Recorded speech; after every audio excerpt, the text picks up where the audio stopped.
السلام عليكم ورحمة الله وبركاته. كسر دوّا كان كان شاك ما أنت موضوع إنه كسب سينها شركة جوشة تشاكما ومواطن رشيد dalka China kaasi oo ku kul daraystay inuu ku biiro college-ka tiraba 3 jeer ugu dambeyntii wuxuu si dirqi ku dhaafay imtixaankii kadib markii uu sameeyay diyaarin ama dadaal aan caadi ahayn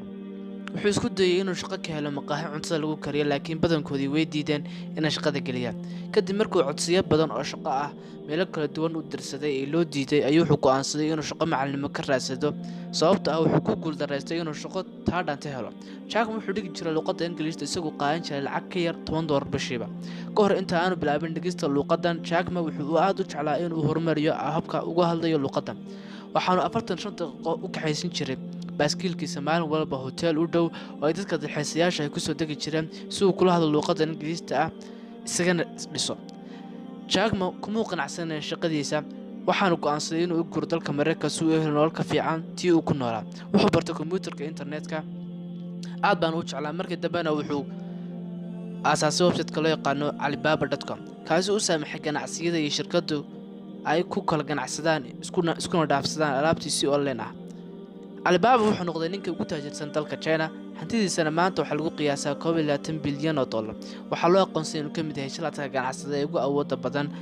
qaaradda Asia waayihii iyo noloshii uu maray Jack Ma haysan wax lacag ah ku bilaabay ganacsi wuxuu ku shaqayn jiray mushahar aad u yar waxaanu si dirqi ugu soo biiray oo ku guuleystay inuu ku biiro maxadka tababarka macallimiinta inta wax dheer in waddanka Shiinuhu aan waqtiga ahayn meel ku fiican in lagu noolaado ganacsigan laga bilaabo Jack dhaqaalihiisii iyo lacagtu haystay sanadiisii ugu horeeyay kamay badnay inay intaad haysto maanta haddana inta haysta ka badnayba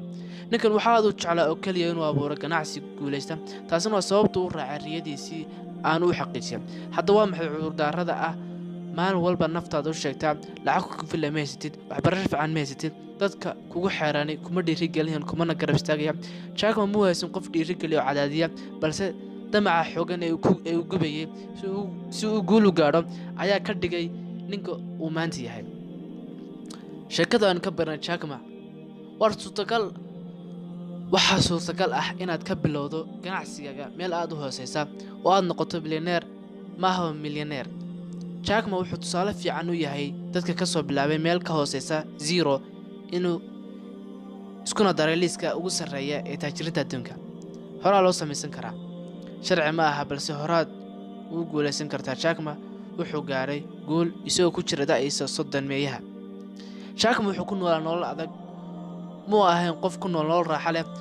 muu lahayn gaari iyo baan lacag u taalo toona balse wuxuu cadeeyay adduunka in haynta iyo dhaqaaluhu aanay caqabad ku noqon doonin haddii riyadaada